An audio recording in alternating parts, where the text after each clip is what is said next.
Just don't get too far.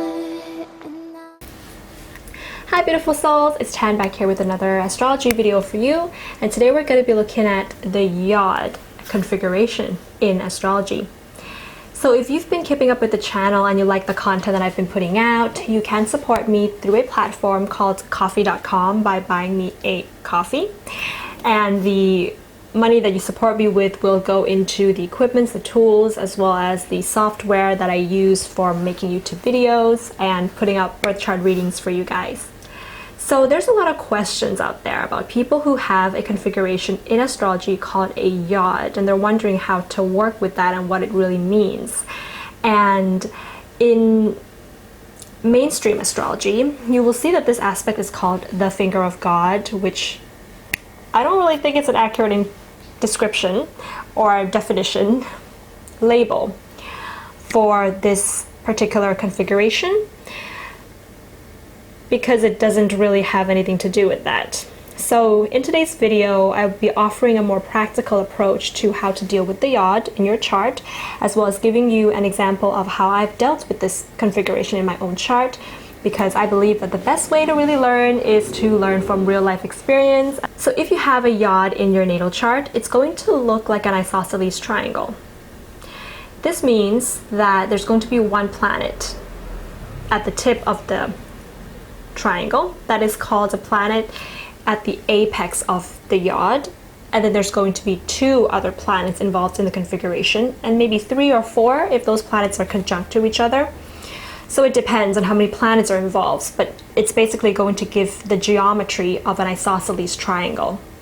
So the aspect that is happening between the planet at the apex and the other 2 planets, this is an aspect called a in conjunction or a quincunx in astrology. This means the 2 planets are about 150 degrees away from each other in the natal chart wheel, and you have to keep the orbs for an in conjunction pretty close, no more than 2 degrees orbs, and I would even say no more than 1.5 degrees orbs.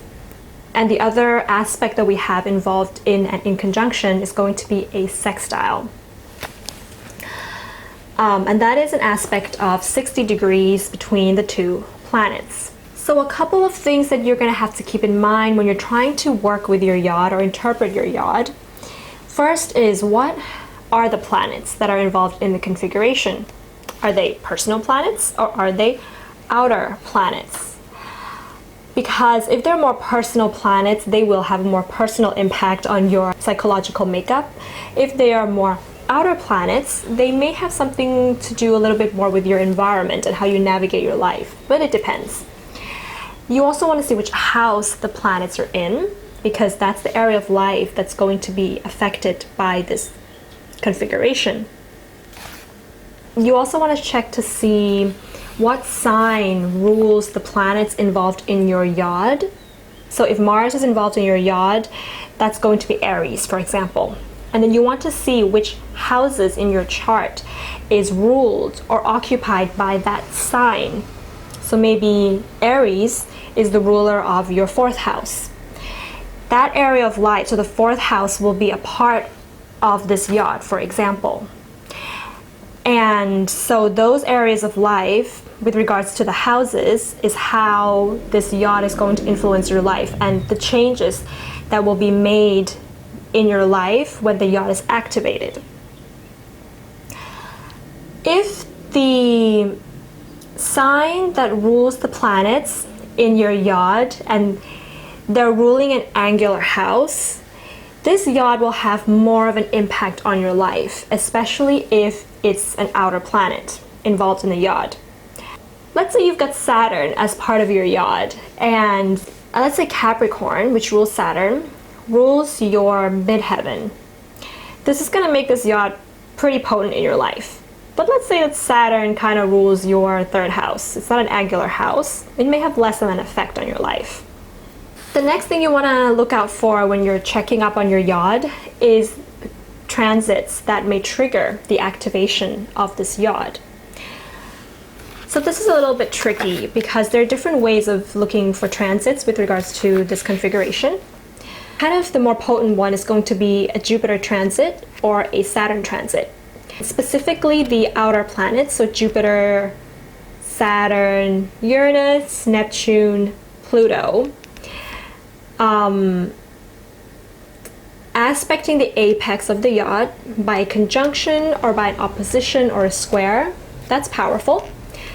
As well as, this one's a little tricky, but this is also quite a detailed, shall we say, way of navigating the YOD, is that if Jupiter or Saturn touches the planets that is not at the apex, so the one at the leg, the two legs of the YOD, through a consecutive sequencing, meaning that, let's say the two planets at the leg of your YOD are Saturn and Mars, right? And Jupiter touches Mars, conjunct Mars, and then Jupiter moves closer to Saturn, meaning that it's going to oppose the planet at the apex of the YOD.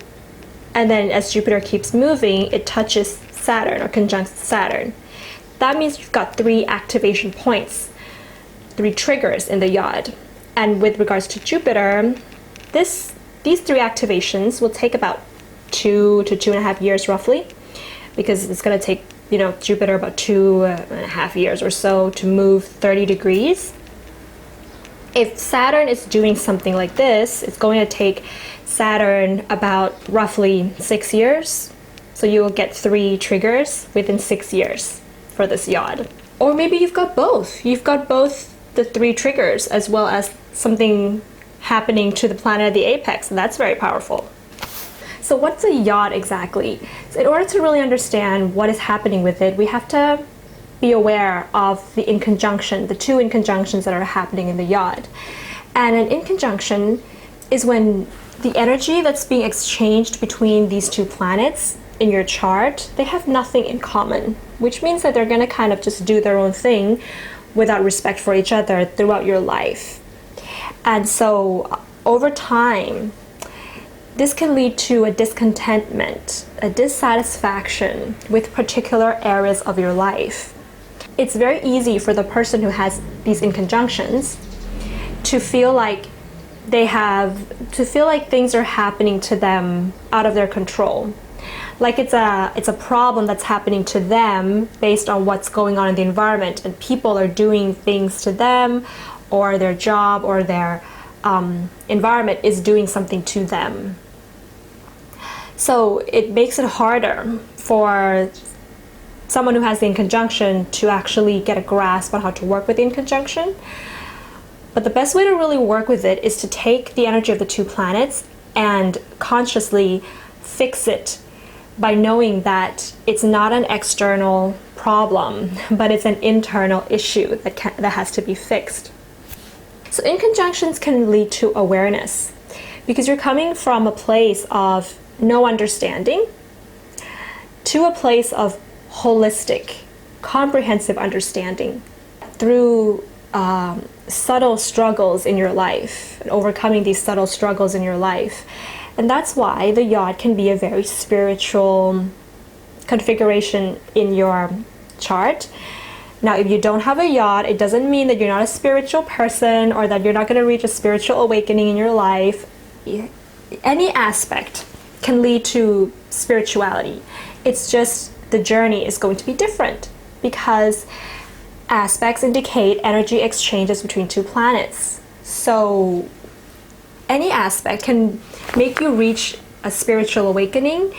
It depends on how the energy will have to be used in your life and how you're going to raise the vibration of particular aspects to its higher energy functioning level. But this is how you do it with a YOD or in conjunctions. So the sextiles that's happening is offering a certain amount of ability to act in correspondence with what needs to be done in your environment. It's a relational aspect in which you're going to be needing to relate to people or to your environment in a creative way after having gone through a certain amount of reaction to your environment. So sextiles don't get activated so easily. It's not as easy as you may think. It requires for you to be the receiver with regards to these two houses for a certain part of your life until you finally know how you're going to now creatively take your experience and creatively make your present situation the best that it can be for you based on how you're going to interact with people or the environment of that particular house. So that's what's going on when you have the YOD aspect. Now I want to give you an example of how I've worked with the YOD in my own natal chart. So this is my natal chart right here, and I'm going to try to erase all the other aspects out so we can see clearly the actual YOD. In my chart, my YOD has Jupiter at the apex. Jupiter is in Gemini in the 12th house, and it's in conjunct to Neptune. It's a pretty close in conjunction to Neptune. It's also in conjunct to Saturn, but that's a pretty loose one. Today I want to focus on the in conjunction to Neptune more. And it's also in conjunct to Pluto. It's a pretty loose one. And then Pluto is coming to sextile with Neptune and Saturn. And Pluto's in my 5th house, and Neptune is in my 7th house. And Saturn's also in my 7th house. So Jupiter actually rules my 7th house, because I have a Sagittarius descendant, as well as my midheaven, because I have a Pisces midheaven. Pluto, that is ruled by Scorpio, and Scorpio rules my 6th house. Neptune is ruled by Pisces, and that rules my midheaven. So as you can see, this YOD has a lot to do with my career, my daily work, my calling in life. It also has a little bit to do with relationships, but that's a minor part of it, and I may include that a little bit in this video, but I want to mainly focus on how I've used this YOD to figure out what it is that I want to do for a living finally. After having gone through some struggles and kind of activating the YOD around my Saturn return. And by the way, I think this is a pretty common YOD for if you're born in like 1989, in like May, which is when I was born. But the importance of the YOD is going to depend on whether the planets involved in it are ruling any of your angles or not. Jupiter represents mainly our faith, our sense of optimism, our good judgments about whichever house Jupiter rules in our chart, as well as our philosophies, our belief systems, right? That's Jupiter. Pluto represents the things that we repress in our life, our traumas, power, the ability to dig to the core of a certain situation and see the truth of a particular situation. And Jupiter also represents truth, as well as Neptune, by the way. So Neptune then represents illusions, delusions based on escapism and fantasy, which ultimately, if we work with it, reaches a state of seeing things clearly, seeing the truth of certain situations. When it comes to my career, I've always been very discontent with it. Before I became an astrologer, I used to work as a journalist. So I was a TV news reporter, and then I was a magazine columnist, and then I was an English teacher. And I did these 3 jobs for about actually a large part of my 20s, maybe 8 to 9 years. Throughout my 20s, I switched between these 3 jobs while also doing other part-time work, like teaching art or doing some copywriting and translation work.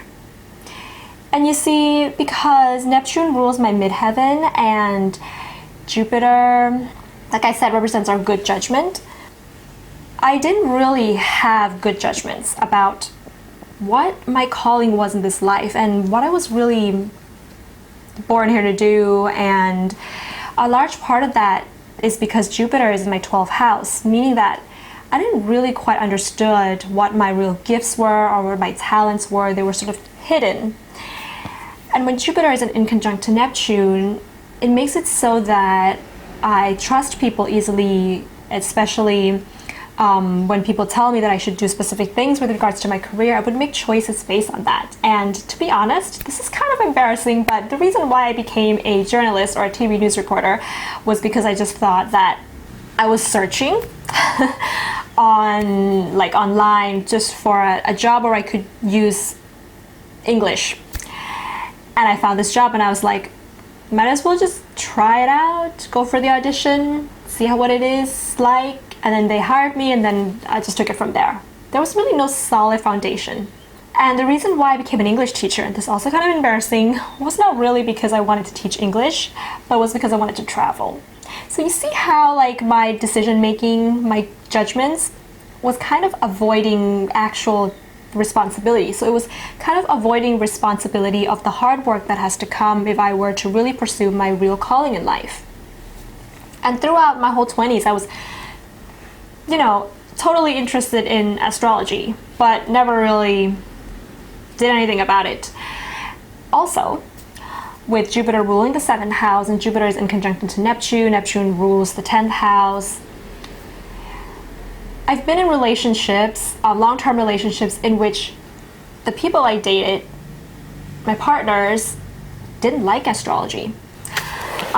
When I had free time and I was reading up on astrology or watching astrology videos, they would kind of, I say they because this happened twice in 2 of my long-term relationships, in which my partner thought that I was doing dark magic, that I was like a dark witch.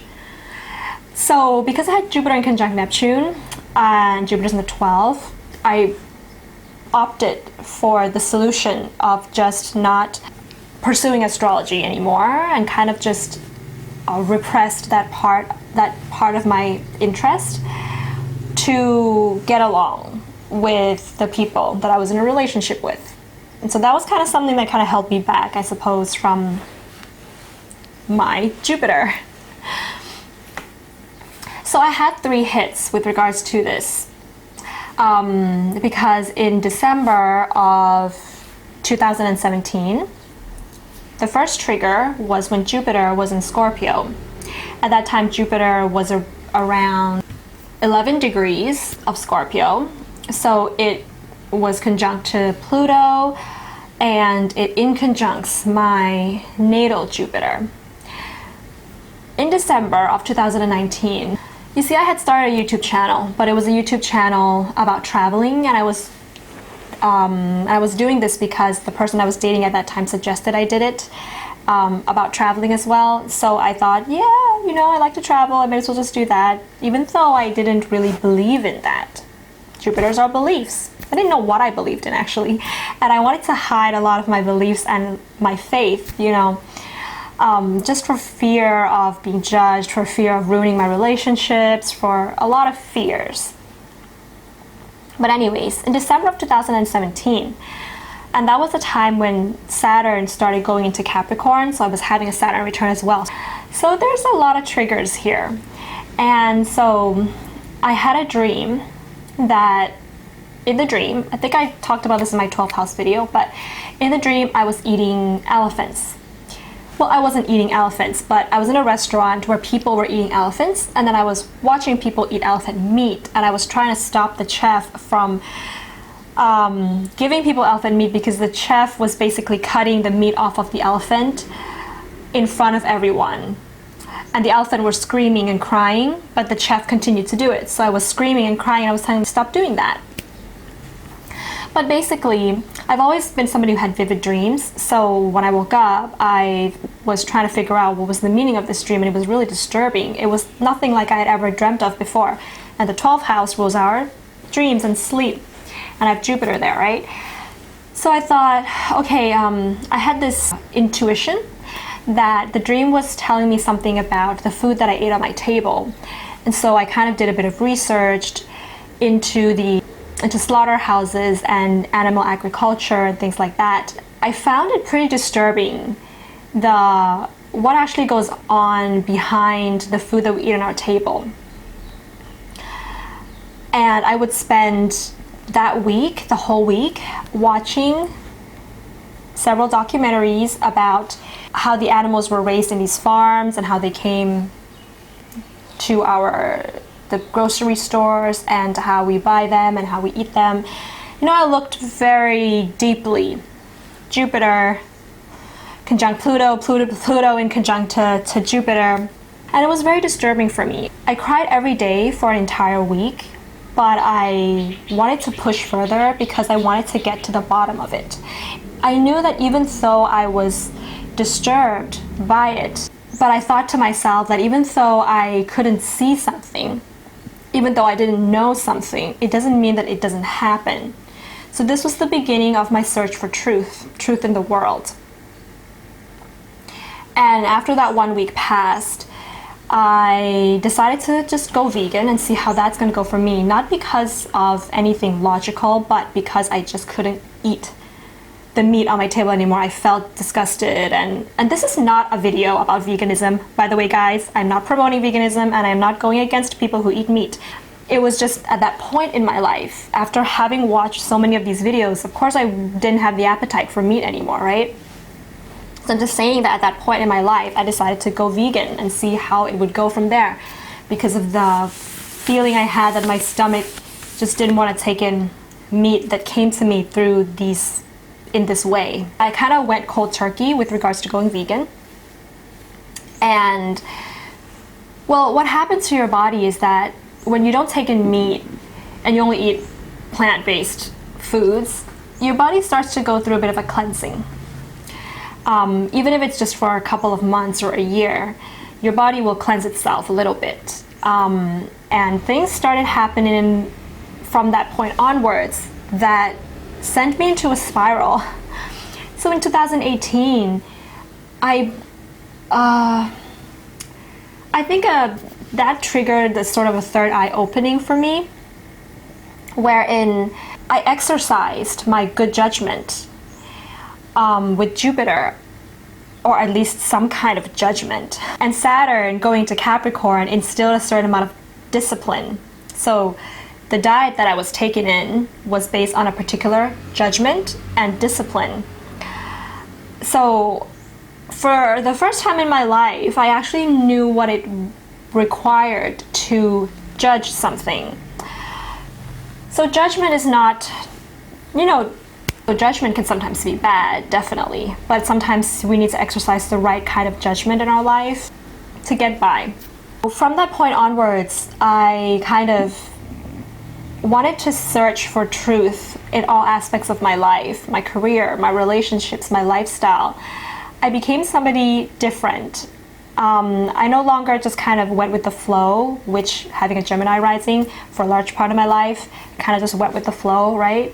So now I'm starting to set rules, and I'm starting to act on what I consider to be the truth for myself, at least, or what I believed in.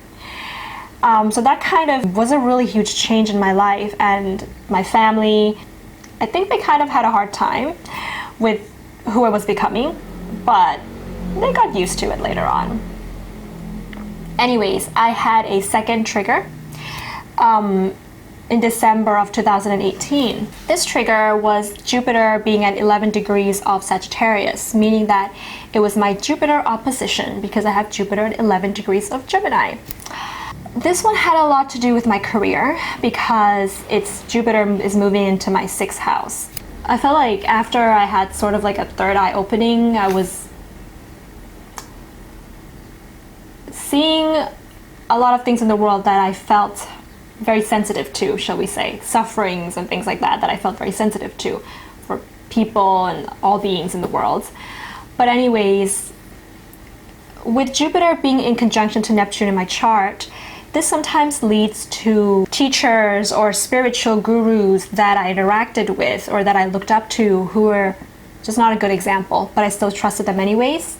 So a little bit before this opposition, I think around August or September of 2018, I actually went to see an astrologer because I wanted to get a good interpretation of what I was supposed to do with my life with regards to my calling.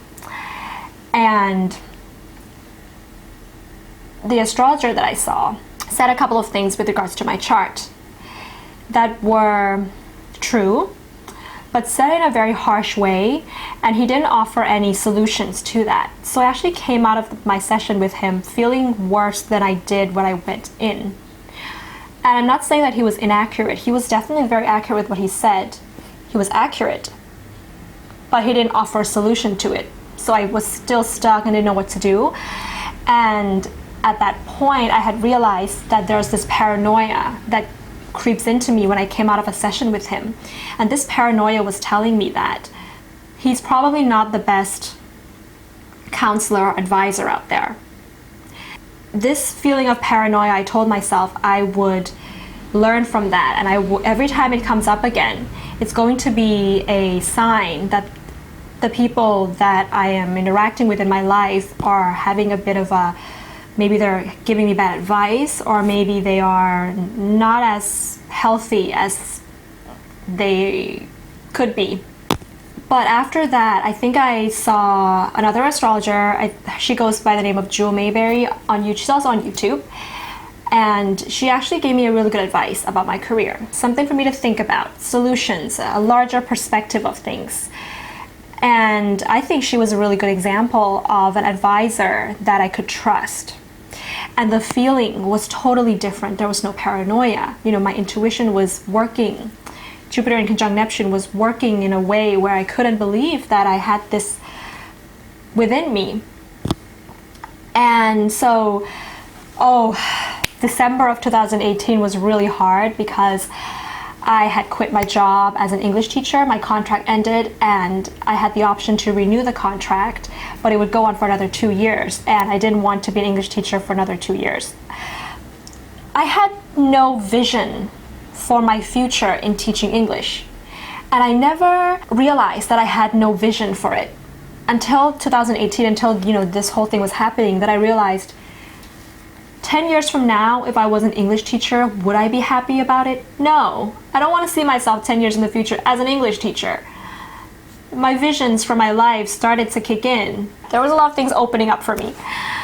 So what I did was I started doing astrology videos on YouTube, but at the same time, the second half of 2018, I was like in this black hole because I had saved up enough money, and Jupiter also represents our prosperity and abundance, by the way. I had saved up enough money, but if I were to really go astrology full time, I felt like I don't know if I would make it. Or what if I don't make money from astrology? What if I don't make money from YouTube? What if I get no birth chart readings? And then I just quit this job where I was making a lot of money and I was able to do whatever I wanted with the money that I could make from that job, but I was so unhappy. Like, I would just come home every day and feel completely burnt out.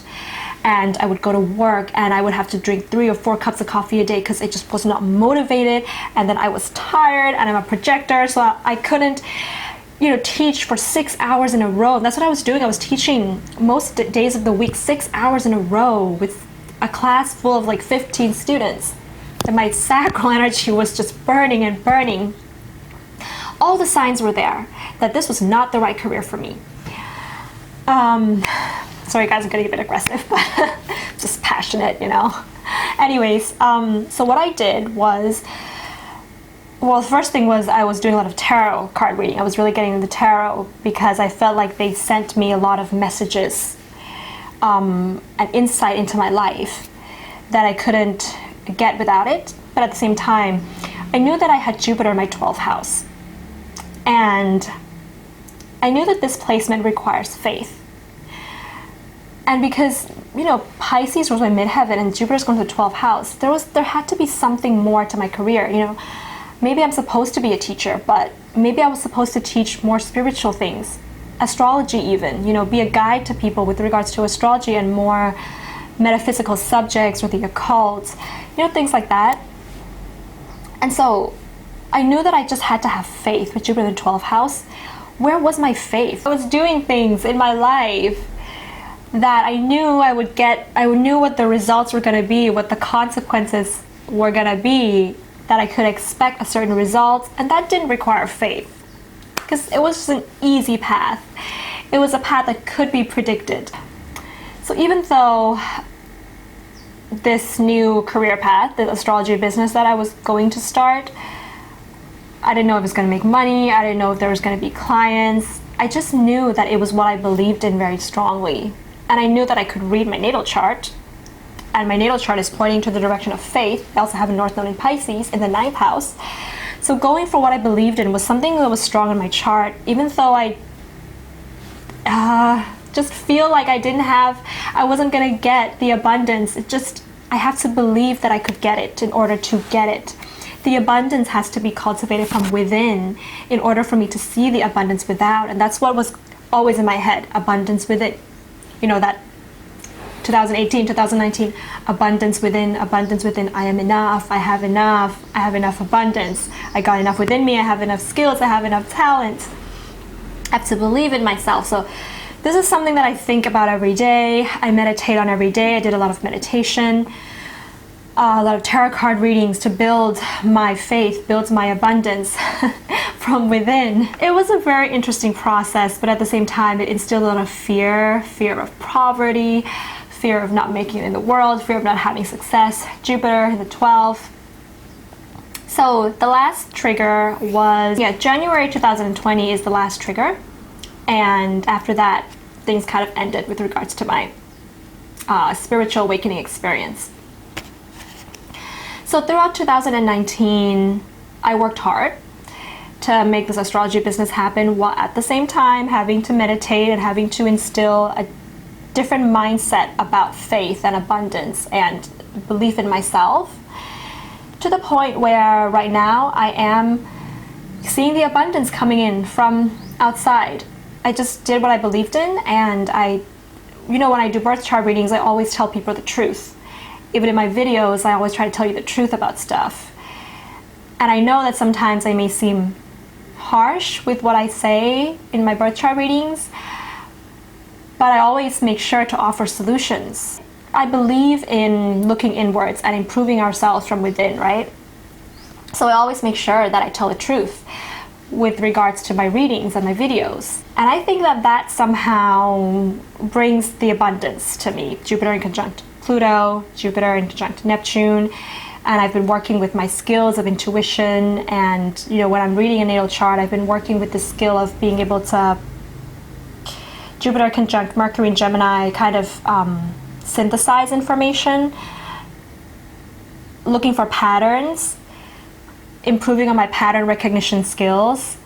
That helps a lot with regards to birth chart readings and my career and my life in general.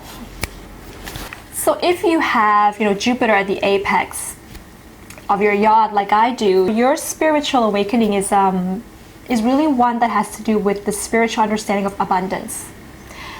That's what I've learned, is that what is abundance to me, really, and throughout all these years, and what is my faith, what is really what I believe in, and how am I going to live my life in accordance with what I believe in to experience contentment and not consistent dissatisfaction that just creeps into life, and not being able to make the contribution that I want to make to the world, and being able to make the contribution that I want to make to the world, right?